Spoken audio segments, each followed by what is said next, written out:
जो British India के समय सुपर डुपर हिट रही थी और गोल्डन जुबली हुई थी, आज उसी के बारे में हम आपको जानकारी देने जा रहे हैं। नमस्कार दोस्तों, सत श्री अकाल जी। और आप देख रहे हैं चित्रा टॉकीज। दोस्तों, यदि आपने हमारा ये चैनल अभी तक सब्सक्राइब नहीं किया, मेरी सभी मित्रों दोस्तों से रिक्वेस्ट है कि आप हमारा ये चैनल ज़रूर सब्सक्राइब कीजिए और बेल आइकॉन को भी प्रेस कर दीजिए, ताकि आपको जितनी भी जानकारी हैं हमारी, सबसे पहले आप तक ये पहुंच जाया करे। जी हाँ दोस्तों, 1942 में एक बेहतरीन पंजाबी फिल्म बनी थी दोस्तों, रिलीज हुई थी। तो उस फिल्म के बारे में आज आपको थोड़ी बहुत जितनी इकट्ठी हमने जानकारी की दी है, कर रहे हैं, वो आपको देने जा रहे हैं। मंगती फिल्म जो थी, वो पंजाबी की एक जबरदस्त बेहतरीन फिल्म थी जी। उसके जो मुख्य कलाकार थे, मसूद परवेज और मुमताज शांति। दोस्तों, उस फिल्म को जो डायरेक्ट किया था, रूप के शोरी साहब ने उसको डायरेक्ट किया था और उसमें जो संगीत था, पंडित गोविंद राम जी का संगीत था। दोस्तों, उसके जो गीत लिखे थे या संवाद भी लिखा था, कहानी थी, वो नंदलाल नूरपुरी साहब ने लिखी थी। पंजाबी के बेहतरीन पोइट हुए हैं जी, कवि हुए हैं, कमाल के कवि हुए हैं। उनकी जो किताबें, लिखी हुई किताबें हैं, वो सिलेबस में भी पढ़ाई जाती हैं। हमारे ज़माने में भी हम भी पढ़ते थे उनकी किताबें, उनके लिखे हुए जो गीत होते थे। दोस्तों, इस फ़िल्म के कुल 10 गीत थे इसमें फ़िल्म में। तो जैसे आमी चनवे नहर दे कंढे उत्ते, ए दुनिया तां खुश हुंदी ए, मैनू सुत्तिया नींद ना आवे, इत्थों उड़ जा भोलिया पंछिया, क्या शानदार गीत था।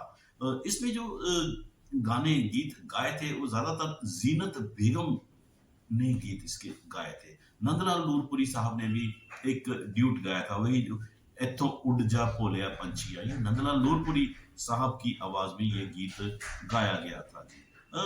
आगे इससे थोड़ा बात करते हैं। इस फिल्म को जो इसकी लागत आई थी उस जमाने में, तो ये 35,000 रुपया इसकी जो कॉस्ट आई थी।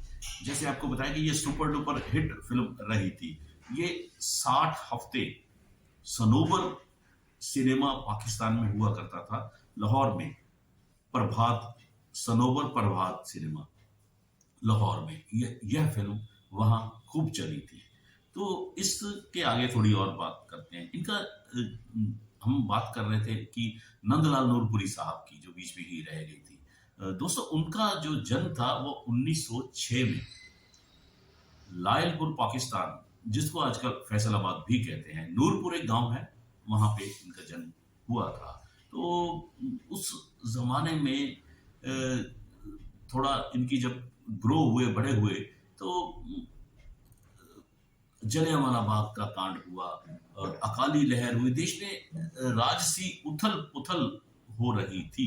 तो इनका जो ब्रेन, दिमाग था, कि उस तरफ ही मतलब गया, उसी तरह की लिटरेचर, या कह लीजिए कि इन्होंने कविताएं, पोएम, गीत लिखने शुरू किए थे। मैट्रिक जो थी, इन्होंने खालसा हाई स्कूल लायलपुर पाकिस्तान से की थी दोस्तों। एक बाद में बताते हैं इनकी जो डेथ हुई थी दोस्तों, जब पार्टीशन हुई, तो ये इंडिया शिफ्ट कर गए थे, जालंधर शिफ्ट कर गए थे। तो वहां पर ऑल इंडिया रेडियो में भी इन्होंने कुछ अपनी सेवाएं दी हैं और कुछ कवि सम्मेलन में ये जाते थे। लेकिन बड़े दुख की बात है, कि दुर्भाग्य की बात है, कि इतने बड़े जो राइटर हैं, जो कवि हैं, वो पोइट हैं, जिनके गीत रफ़ी साहब ने भी गाए हैं फिल्मों में, और बड़े-बड़े जो सिंगर्स थे पंजाब के, उन्होंने भी, लगभग सभी कलाकारों ने इनके गीत गाए हैं।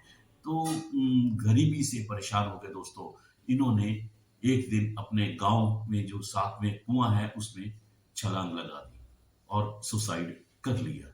बड़े ही दुर्भाग्य की बात थी कि इतने बड़े कवि, इतने बड़े पोएट का जो अंत था, वो इस तरह से हुआ था। जिनकी हालाँकि कुछ जो फ़िल्म थी, जो 1942 में फ़िल्म मंगती फ़िल्म आई थी, वह सुपर डुपर हिट रही थी। दोस्तों, मंगती फ़िल्म की जो वीडियो तो अभी अवेलेबल नहीं है, कुछ गीत ज़रूर हैं, वो आपको डिस्क्रिप्शन में हम दे दे रहे हैं इनके गीत, तो ऑडियो शेप में ही है सारे गीत।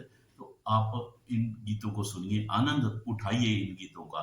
और एक बार फिर वही कि आप हमारे चैनल को लाइक कीजिए, शेयर कीजिए और सब्सक्राइब जरूर कीजिए। धन्यवाद।